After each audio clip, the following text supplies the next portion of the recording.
Connected with homeless advocates, homeless people, people in the encampments to find out what was really going on. And her visit was in January 2017. Her name is Leilani Farah. She met with unhoused people, people living in encampments, with housing advocates, and people impacted by the housing crisis in the Bay Area. This was part of a global investigation that included visits to developing countries in the global south, as well as some of the world's wealthiest countries. This work by the United Nations is rooted in the Universal Declaration of Human Rights and in the conviction that the right to adequate housing is a fundamental human right to which all people are entitled and to which all governments and societies are accountable. Adequate housing is housing with dignity, with stability, housing with access to sanitation, running water, electricity, and safety. So during her visit, the Special Rapporteur found that conditions for unhoused people in Oakland are systematically cruel, and that many poorer countries with fewer resources treat unhoused people with far greater compassion and dignity. In October 2018, the United Nations released her findings in a summary report, and referring to the encampments and other temporary housing as informal settlements, the report finds, quote, the scope and severity of the living conditions in informal settlements make this one of the most pervasive violations of human rights globally. The world has come to accept the unacceptable. It is a human rights imperative that informal settlements be upgraded to meet basic standards of human dignity. I'm going to talk a little faster to keep in my time. The report says that, quote, in affluent countries, the law not only prevents the construction of rudimentary shelter by those who are homeless, it criminalizes them, sometimes even for eating and sleeping. And writing specifically about Oakland, the United Nations report says, quote, attempting to discourage residents from remaining in informal settlements or encampments by denying access to water, sanitation, and health services and other basic necessities, as has been witnessed by the Special Rapporteur in San Francisco and Oakland, California, United States of America, constitutes cruel and inhuman treatment and is a violation of multiple human rights, including the rights to life, housing, health, and water and sanitation. Such punitive policies must be prohibited in law and immediately ceased. So, the great Jewish teacher Maimonides lived in Spain in the 12th century, and his compilation of law, the Mishnah Torah, is still studied to this day. And that code teaches, I'm changing a little bit the language to make it more gender inclusive, but the code says, we're commanded to give a poor person what he or she needs. If she lacks clothes, we should clothe her. If he lacks household utensils, we should purchase them for him. If they are unmarried, we should help them marry. With regard to an orphan, for whom people are seeking to find a wife for him to marry, first we rent for him a house. We provide for him a bed and all his household necessities, and then we seek to find a wife for him to marry. When a poor person comes and asks for his needs to be met and the giver does not have the financial capacity, she should give to him according to her financial capacity. And lastly, everybody's obligated to give. Not just people who have, even the poorest person who relies on everybody else for their sustenance is required to give, because the giving is not just about the humanity of the person that's receiving, the giving is really about the humanity of the person who's giving.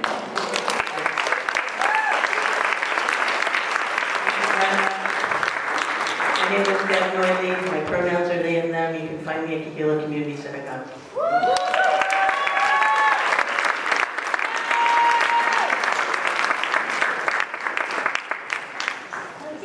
Thank you so much to our faith leaders. Thank you for being here today. Now I'm calling forth those of you who impacted people who are featured speakers. If you will all come and have a seat here, please. And while they're coming, I want to remind you that there is water back at the table here if you need it. Also, I've been asked to fill out the pledge forms if you haven't. Those will be collected soon.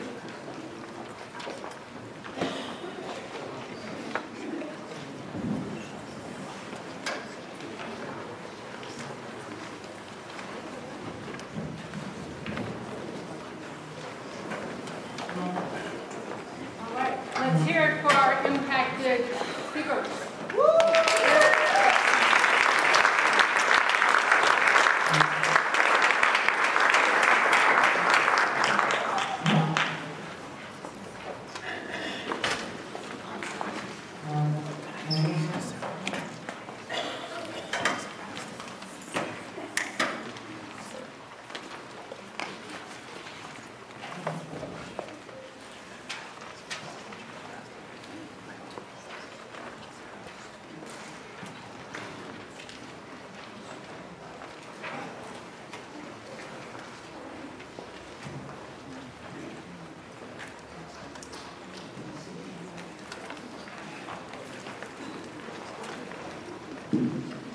Hello, my name is Nell Nyhand, and I currently live at 1127 Wellington Street in the community of Oakland, California. I'm a black lesbian woman in my early 60s, and I'm here to give my statement about the struggle about housing. I'm grateful to be housed in Oakland, in a place that's affordable at this time when Oakland is the sixth most expensive city to live in the country. I met my landlady in the 1990s when she was teaching at New College of California and I was working at a nonprofit. We did social justice-based trainings and workshops with youth and adults who work with young people. And when her husband died in 2015, she invited me to move into her home. I was so grateful to find affordable housing. I had lived in 6 different places between 2013 and 2015 after being evicted from the home I had lived in since 2000. In October of 2000, my partner and I at the time bought a home near Highland Hospital with the help of several people in our community. She was teaching high school chemistry in San Francisco and I was working at the nonprofit. In 2004, my mother became unable to live on her own in Ohio, and I was really glad to be able to offer her shelter at my home and take care of her. She was suffering from dementia, so she required 24-hour care. I applied for in-home support services, and it took 2 years, but after a 2-year fight with them, an administrative law judge ruled in our favor, and I became a full-time caregiver. In 2005, my partner had a stroke, and shortly thereafter had a heart attack. She was unable to return to teaching, and I became her caregiver as well. Between the 3 of us, we had enough income to maintain the house and our lives. Sadly, in 2009, my mother passed away. That meant that our income fell by 2/3. So we applied for a loan modification to adjust our mortgage so we could stay in our home. But Chase Bank, thank you, repeatedly lost the paperwork and refused to modify the loan. After a 3-year battle, they foreclosed on our home. But with the help of Causes for Just Cause, Global Women's Strike, Women of Color in the Global Women's Strike, Occupy Oakland, and my community, we organized protests outside the bank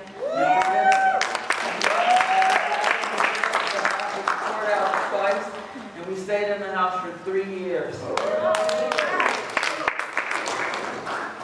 I went to Washington, D.C. as part of the Right to City Coalition protest of Freddie Mac and Fannie Mae for their collusion with the banks to foreclose on the homes of tens of thousands of people across the country.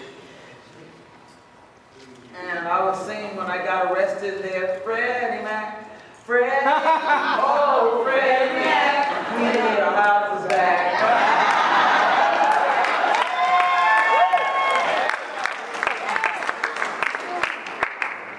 So I've basically been living in the house that I am now since 2015, but I don't have a lease there, so I feel like I'm still vulnerable to becoming homeless because my landlady is 81 years old and I'm concerned that if something happens to her, what will happen to me? So I'm glad to be joining the Corporatist campaign because I feel like we have the power of the numbers, that we can stand together and be a mighty force. So I'm joining the call of the legislature and the governor to address our human right to be and to live in secure and decent housing because I'm a human being living in the richest country in the world. We all deserve secure and decent housing. And in this past time for resources to be distributed equally, equitably, so that no one has to live on the street in a vehicle or in a shelter. And I support the call for a moral budget that places human needs and care for the planet above the greed of corporations who place profits before people. The more we get together, the stronger we are.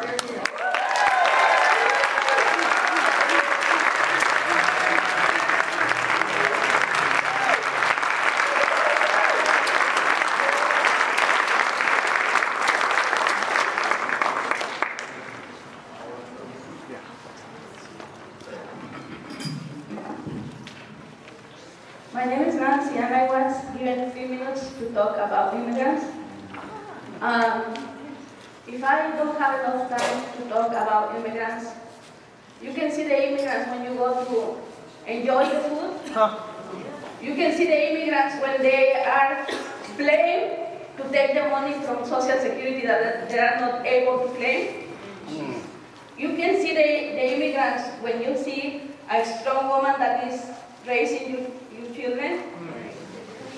You can see the immigrants everywhere, and I don't want you to see an immigrant that they say that they are timid or shy. We are not. We are strong. Yes. I remember my mother saying to us, we are not poor.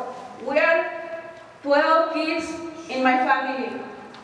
And my mother wanted to send us to get education because she has the belief that educating yourself, you will be able to advocate for your life. And having money is not hoarding money. It's being able to use that symbol of change to other people. And as long as you have money and you have taken your fair share, you're not poor. But we came to this country, and it makes me sad how our current president is, if we can call our current president, or I don't know how we can call him. But it's a shame that we are learning to be so insensitive. We are learning to be able to pass by a homeless person, and we are able to see how our kids are being arrested and jailed in case, and we're still alive. I came 25 years ago with my daughter, and I'm grateful that I was able to make it. But it's not because of me. And I am able to talk my language because other people died for me.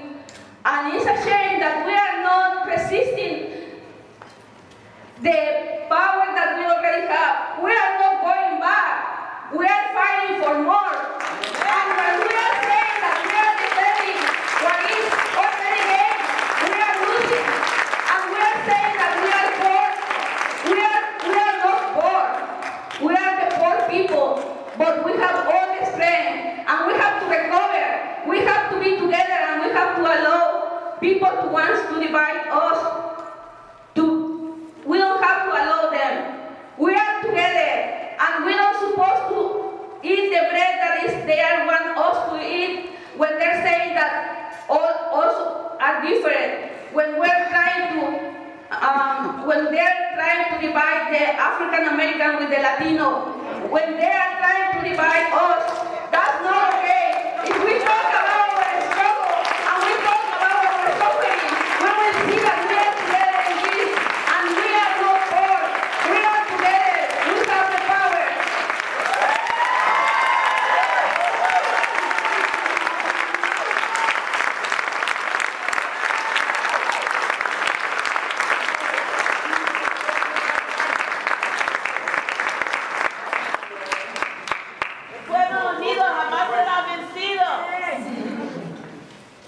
Hello. I'm Kerry Whiteside. I consider it a privilege to be able to speak on behalf of seniors like myself. Would you put the mic closer to you? Thank you. I consider it a privilege to be able to speak on behalf of seniors like myself that are suffering in poverty. In an area where $100,000 a year is considered low income, My income of $9.51 a month makes me wonder how I make it. If it wasn't for subsidized housing, I believe I would be living on the streets again. I was saddened when I looked outside my window at the homeless encampment. It was storming and their tents were being blown away. People were chasing them, desperately trying to put them back together. It took me back to when I was homeless. I was staying in an Oakland shelter that put us out at 5 a.m. It was also stormy. I remember the shelter staff laughing at us and making jokes. I walked to the hospital hoping to get out of the rain, but the security guard ran me out of the lobby. The same happened at Burger King. My jacket was soaked all the way through. I was cold all day. There were many days like that. I felt hopeless, and my self-esteem was very low. I spent these days upset, confused, and I felt so alone. Even housed, my life is still a challenge. My cash goes to utilities, medical, co-pays, and medication that are not covered. It also goes to washing my clothes, cleaning supplies, and transportation.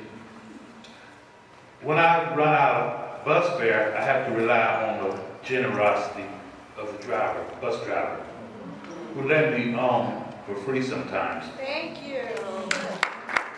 I ran out of food around the 14th of every month.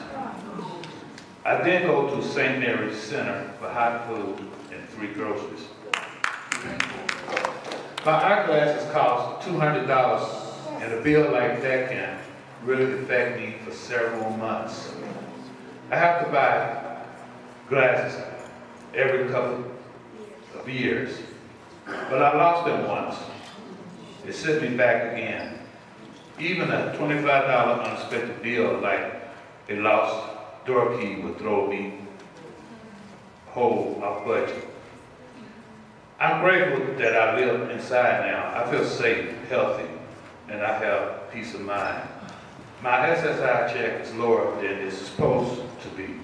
That's why I'm fighting and aiming to increase the SSI grant. It is important to me and to the 2 million seniors across California. $100 more a month will be tremendous help. I would like to thank you for inviting me to speak. I hope you take my words to heart.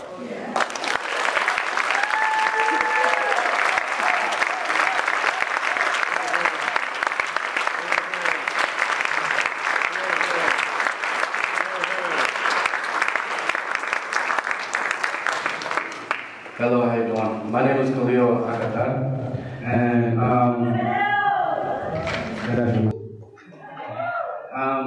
I just want to thank you guys for having us here. This is very important. It's a really crucial message that needs to be passed out all around the nation.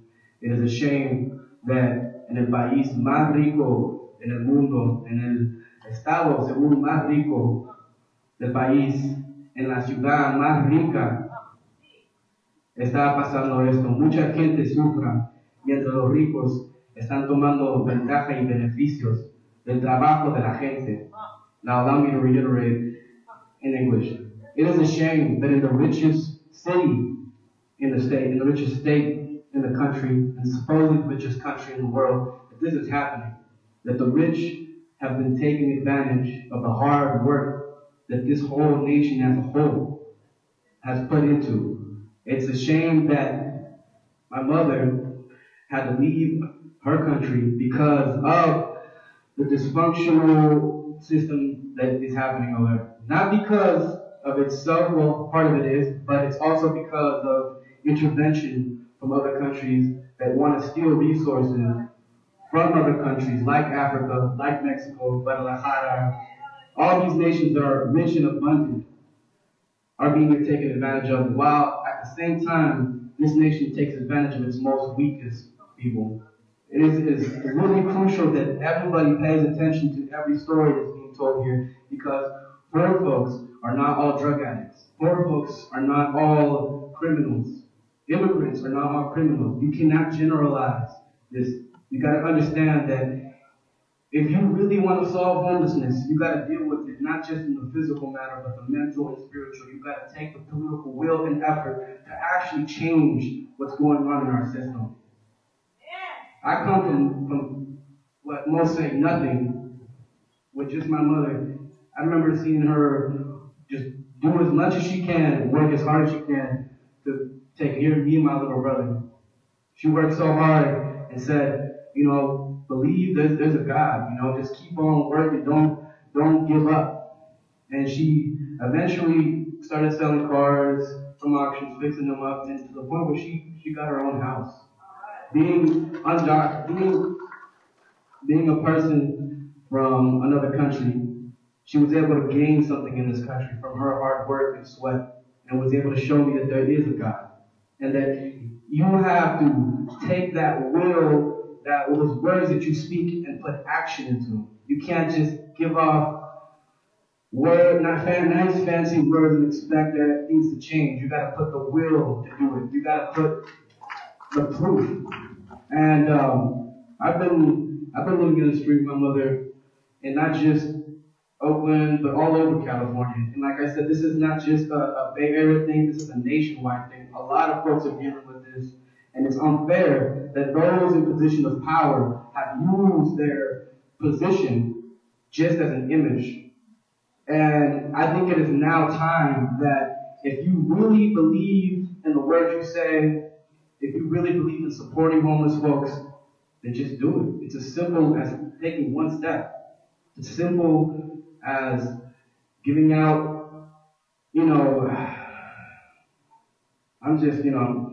I'm surprised that it has to be said, it's something that you should already know. I like my God is in every faith, is in every people, it's everywhere, every action and reaction. So I believe that we all know by conscience that there's a problem out there. And I think that we all, as a conscience, should put those people that are being put in a position of power and let it be known that we are united. It would be so important. I mean, imagine if unhoused folks all over the Bay Area were to move as one, speak as one. You would see true power. You would see the voice of a broken system, a broken, dysfunctional family, and you would be able to really make a change. And I believe in this Support Big Poor campaign. I am deeply thankful for all and everyone who has taken a part of this, and thank you for allowing me to speak.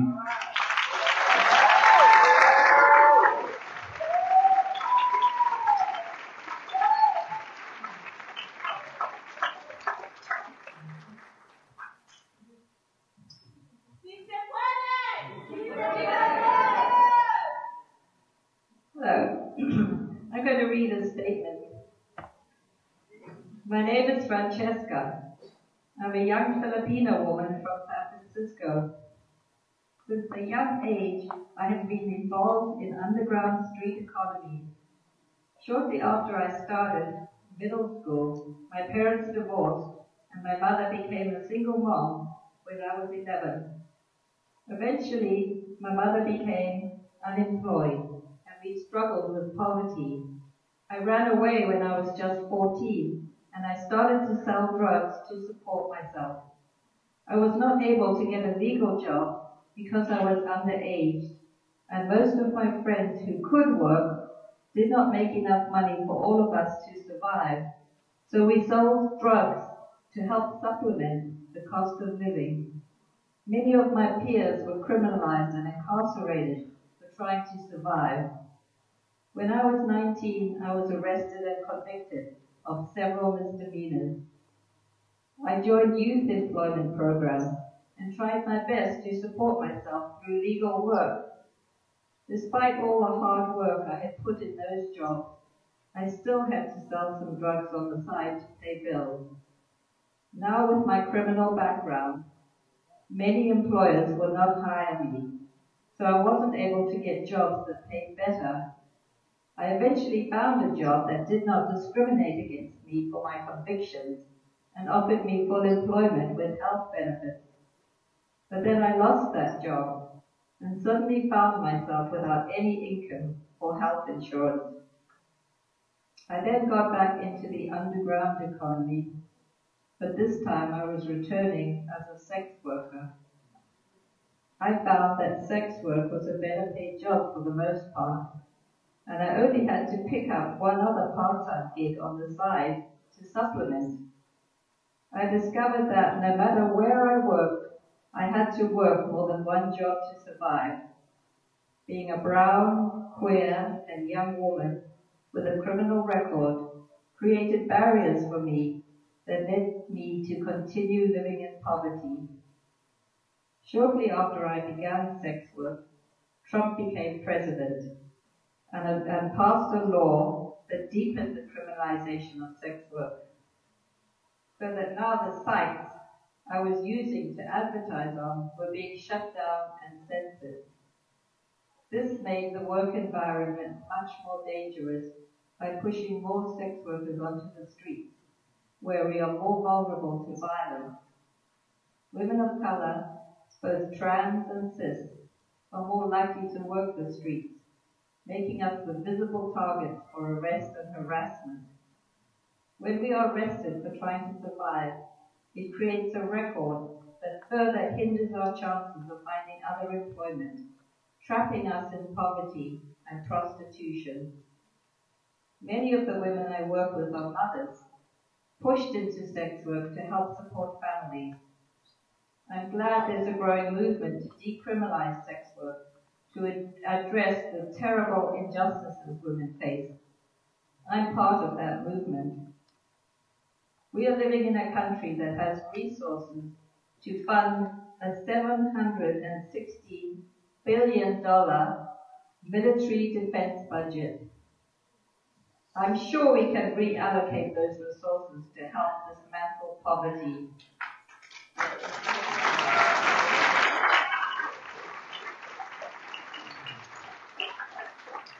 If there were more resources to help us support ourselves and our families in the wealthiest country in the world, then we could leave prostitution and escape poverty.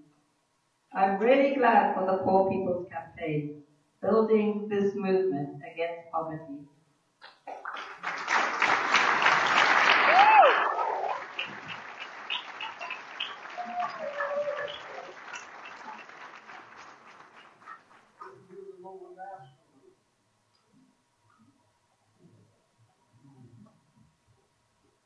Thank you to all of our impacted people who spoke. Thank you so much for sharing your life.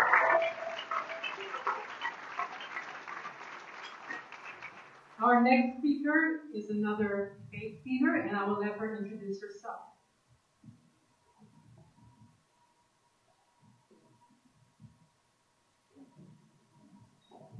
Assalamu alaikum. My name is Zahra Jalou, and I'm here on behalf of the Council on American Islamic Relations,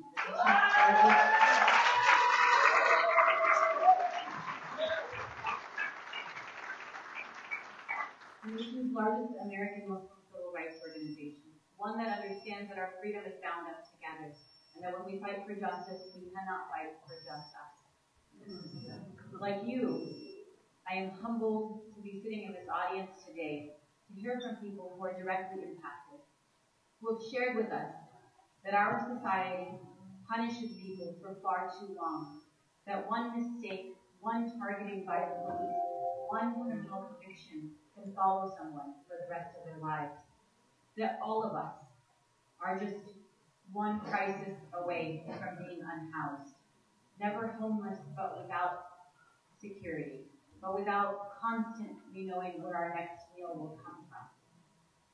I was reminded by the speakers today that people like my parents and so many others amongst us came here as immigrants, seeking the American dream, forgetting that this land that we stand on was stolen from others. Thank you. and still we stand strong.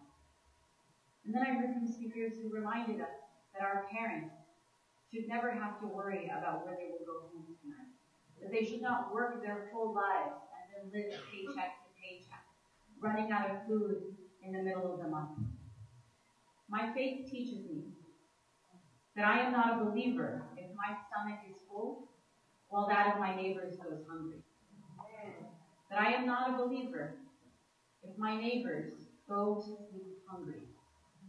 And today we know that in Oakland, San Jose, in San Francisco, in Palo Alto, all over the Bay Area, our neighbors go to sleep hungry. Our neighbors go to sleep cold. Our neighbors go to sleep at risk of physical harm by the police, by gentrifiers, by police. And so I am humbled to be here with you today as we move forward on a moral call to action. My privilege, my wealth, my safety will not come with me when I pass. What will come with me is what I did, what work I did, how I gave up what I could to ensure that my neighbors would not go to sleep hungry. They teach us when we fundraise as Muslims to say that we must give from what we love. That is the test of true belief. And so I ask myself, do I give my old shoes or my new shoes? Do I give my change or do I give up the fancy meal I had with friends? Do I live in a space that I am slightly tight in, or am I living comfortably? Our moral call as residents in the Bay Area is to take action, to center the people who are impacted, to center the people who we are exactly like. We are not better, we are not worse, we are just differently situated. And so what we will take with us is what we do after today. Thank you so much.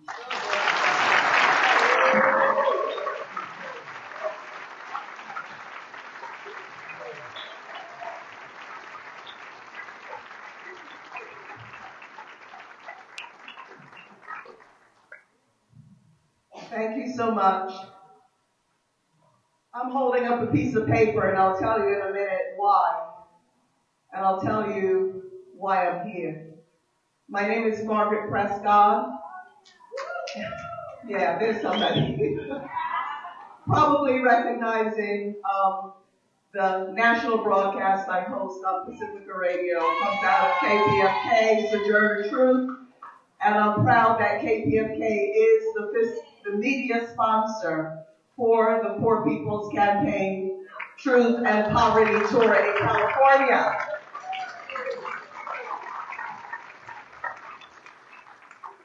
I'm also part of the coordinating group of the Poor People's Campaign in California, representing women of color in the Global Women's Strike, which is a national partner of the Poor People's Campaign, and also with the National Welfare Rights Union.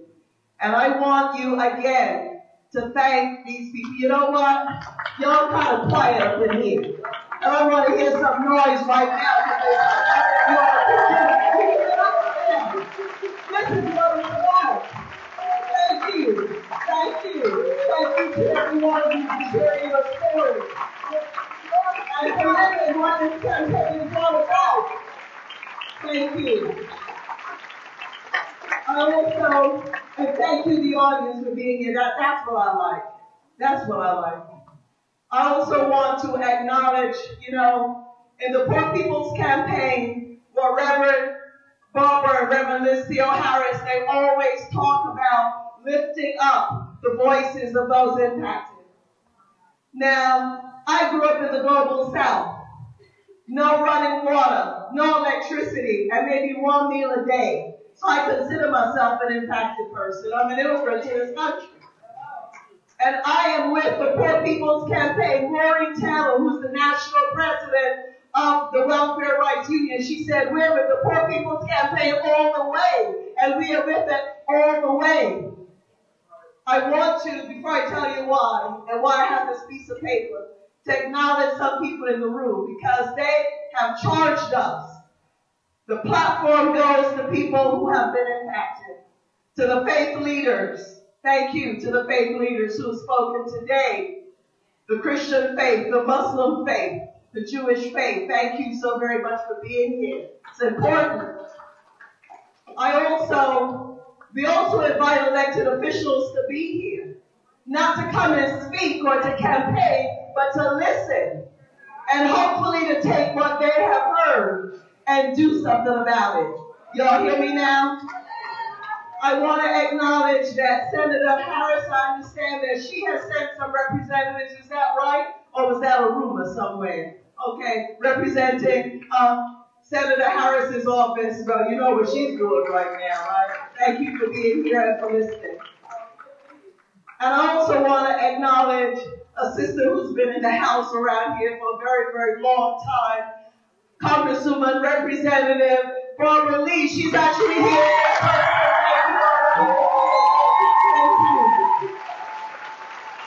Thank you.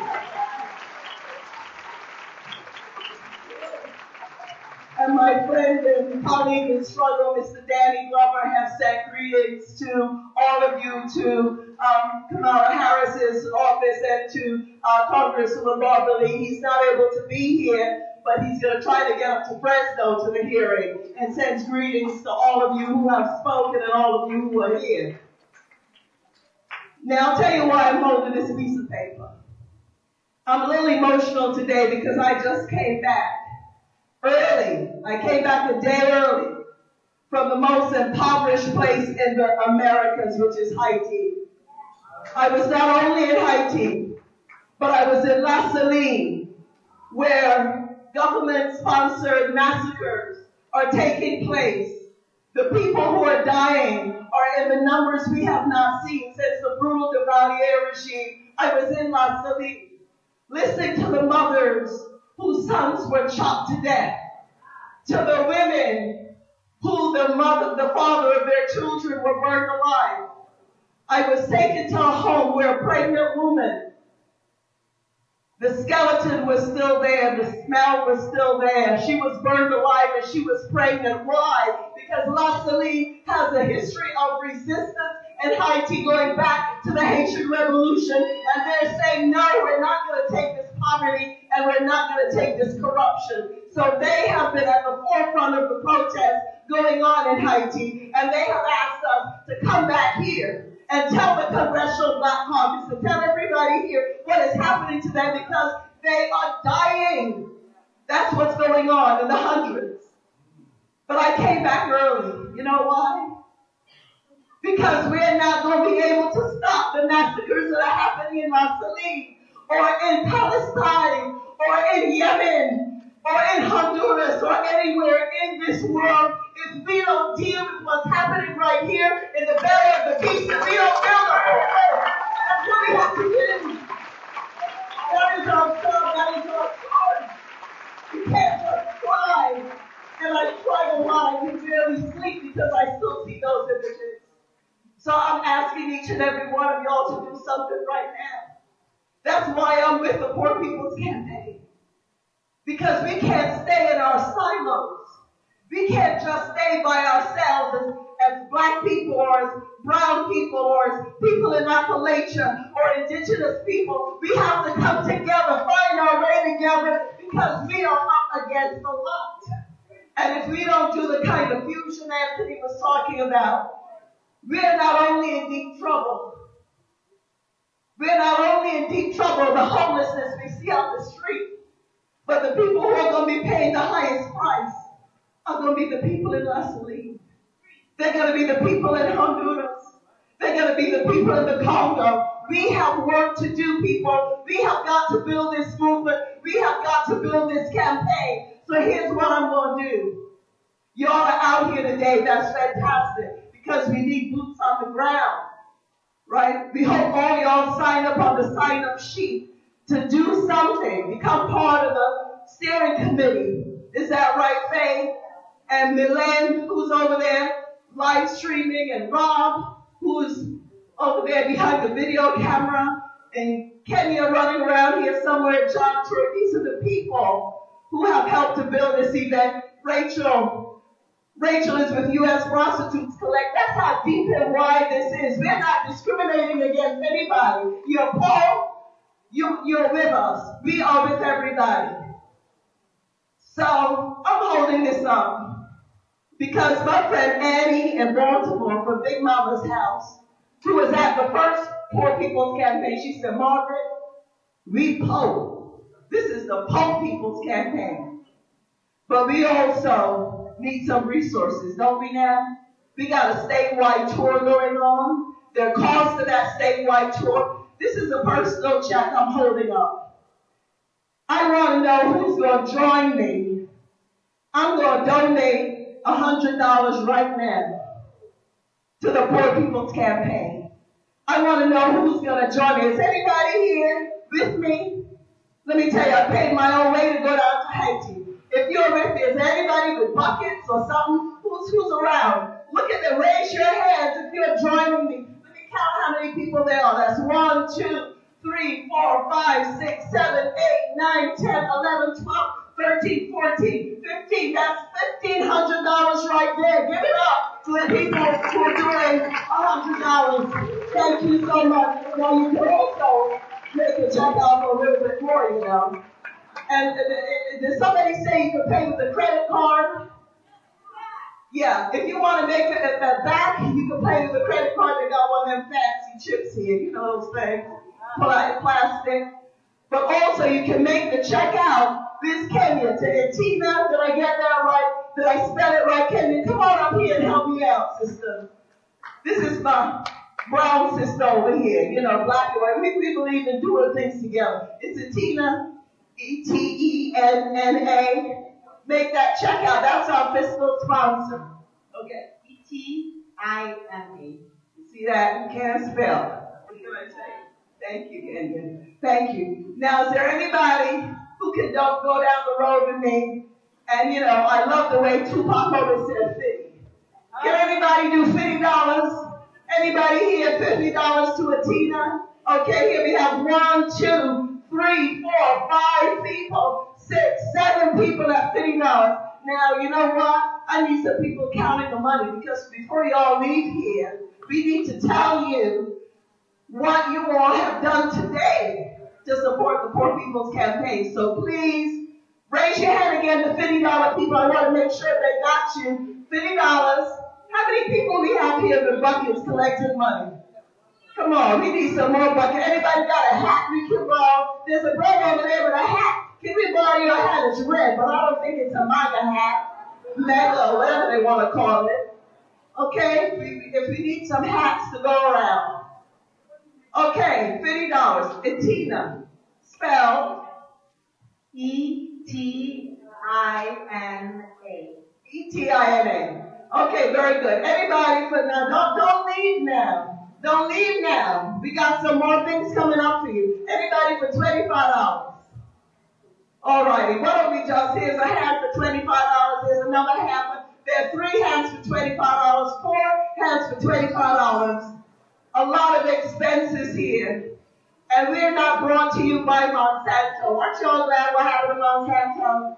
And that damn Roundup that they're poisoning everybody with. We're not brought to you. We're brought to the Poor People's Campaign, brought to you by poor people and people who are with us, because y'all know that if poor people aren't free, y'all not going to be free, okay? So just pass the bucket around. Any amount that you can give in, $10, $5, 50 cents. No, I'm serious. We did an event in a park, and we were counting the money afterwards. There were a lot of nickels and pennies, and we realized that homeless people in MacArthur Park in Los Angeles were putting in their money. So whatever you could afford to give, thank you very much. I'm going to wrap it up because we have more for the program, but we appreciate all of you, and we're going to do this thing together. Are we going to do this thing together? I can't do it. Come on now, y'all. We're going to do this thing together until justice rolls down like water and righteousness like a mighty stream. Thank you so very much.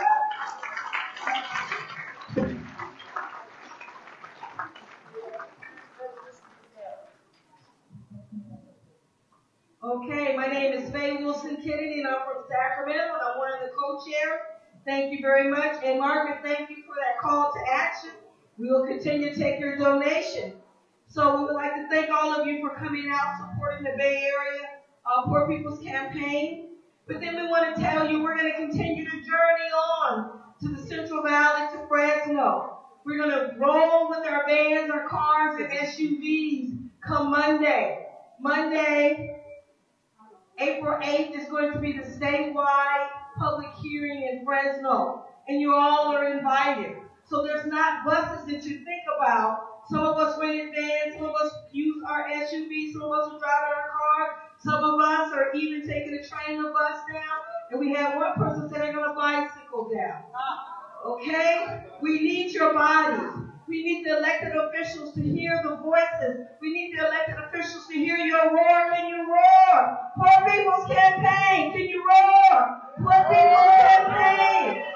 We need you to hear. We need you to share your stories. We need you to encourage your elected official to come with us, to get on the bus, to get on the train, to walk the ride, to be there in Fresno come Monday, April 8th. Because we're all one paycheck away. You know, my retirement check don't come. I'm going to be calling on somebody who I'm going to live with now. Mario, if my retirement check don't come, I'm going to be calling on you and Joanne. Okay, so mark your calendars. Monday, March 8th, get on the bus, get on the train, get your SUV, drive your car. We want to see you there.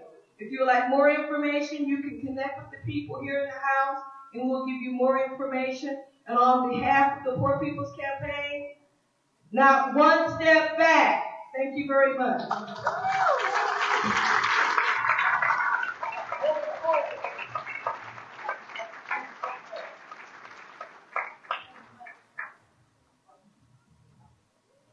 So, Oaktown, my name's Ethel Long Scott.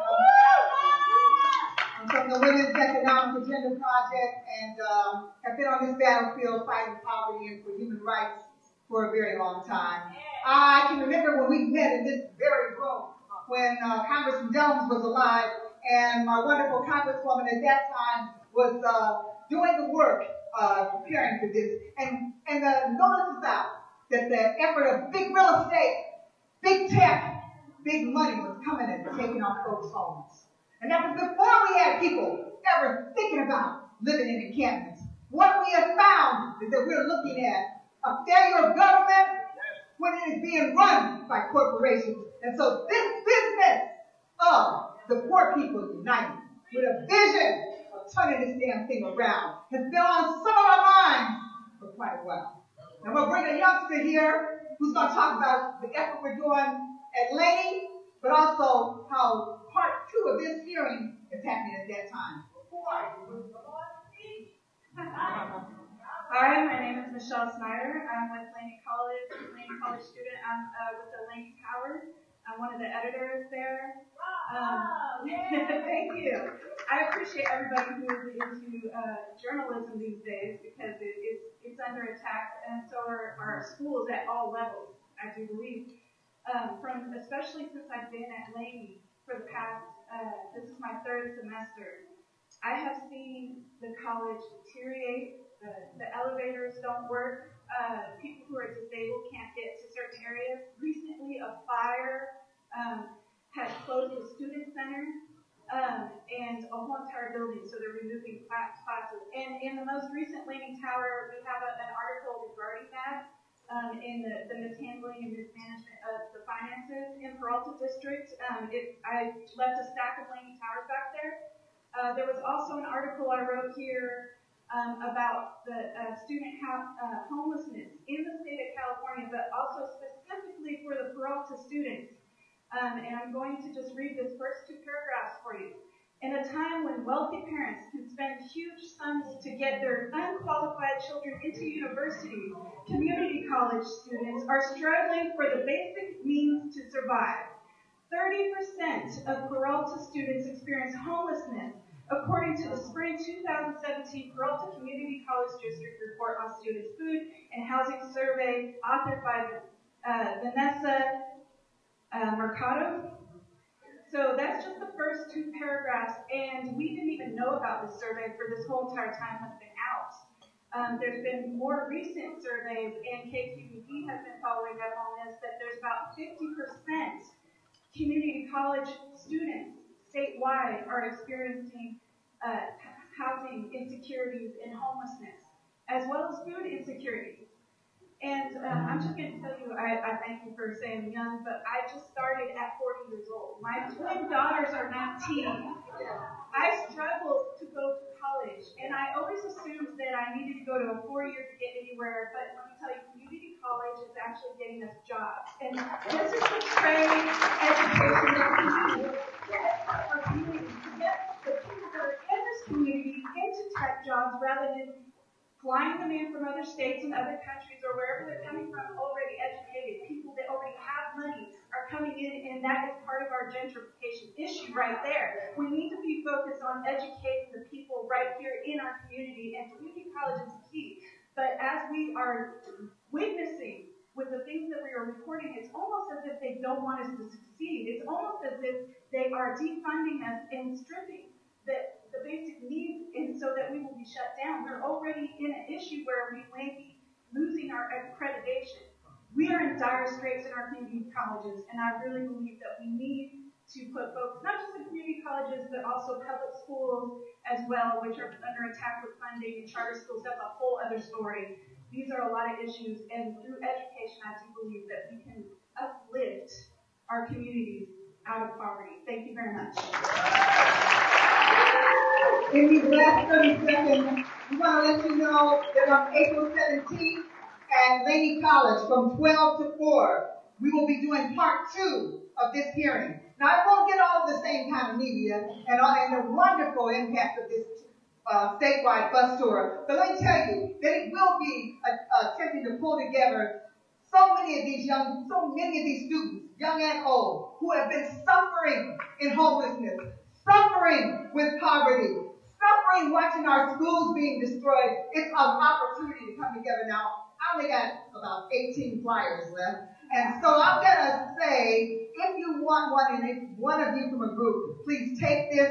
You can also just put it in your calendar. It's going to be a day of not only providing testimony, but most importantly, after that event, figuring out how do we handle the business of building unity in this city so these damn high-rises that are housing 16,000 residents, while we have men and women and children and families working every day in encampments.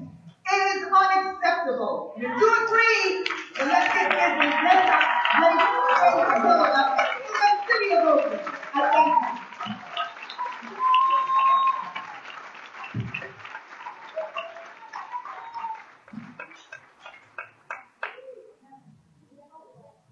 I'm standing in for one of the youth from Youth Spirit Artworks.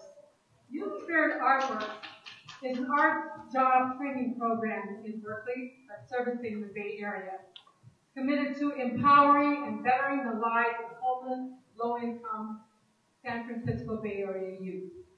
YSA's mission is to use art jobs and job training to empower and transform the lives of youth.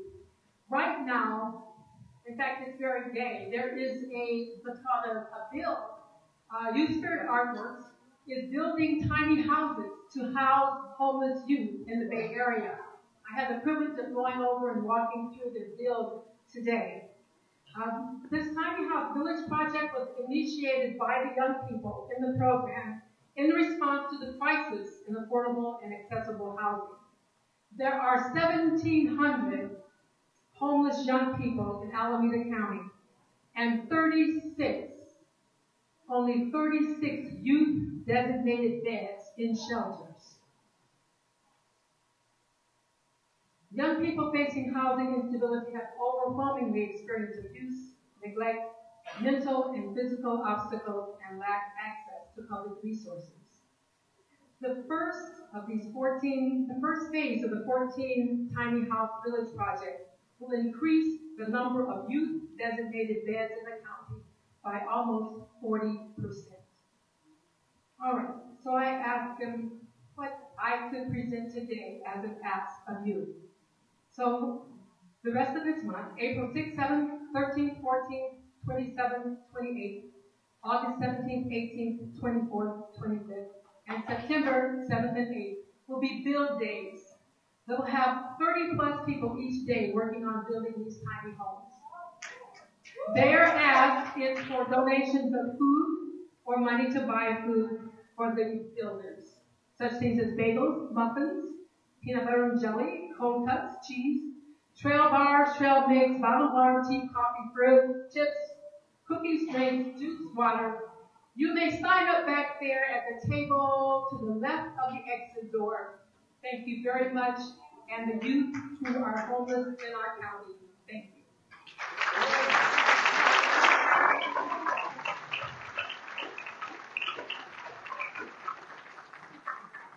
Hey everyone, I'm Amanda, and I'd like to invite other members of the Poor People's Campaign Bay Area Steering Committee to come on up here. Make your way on up. Woo! Okay, so we are some members of the Bay Area Steering Committee, and we are calling on you to join us. So as you all heard, the Poor People's Campaign, a national call for more revival, is a national campaign uniting tens of thousands of people across the nation to fight systemic racism, poverty, ecological devastation, and the war economy. We do hearings, we go through civil disobedience, and we organize to fight poverty and not the poor. And we are inviting all of you to join us. So there are pledge cards spread around. You probably grabbed them as you came in. They're purple or white, and John has pens and extra. We're asking you to fill out one of these pledge cards with what you can bring to the Poor People's Campaign. Your skills, your passions, the organization you're a part of. Fill out that card, leave it on a chair, and we will be in contact soon. Because as you all know, this is a step on the journey, and it's going to be a long journey. So please join us, and I hope to see you again.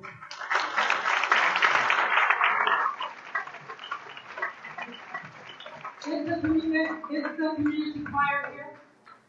All right, then I guess we'll have to sing ourselves off. Well, I want to thank Tanner Memorial for offering us this space. Thank you very much.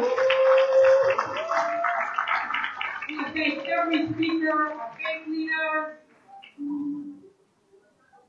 our impacted people. Each one of you, I want to thank you for coming out. Thank you so much. David said service here is at 10 a.m. tomorrow. They will be happy to see you. How about it? We shall not be moved. We shall not be moved. Just like a tree that's standing by the wall.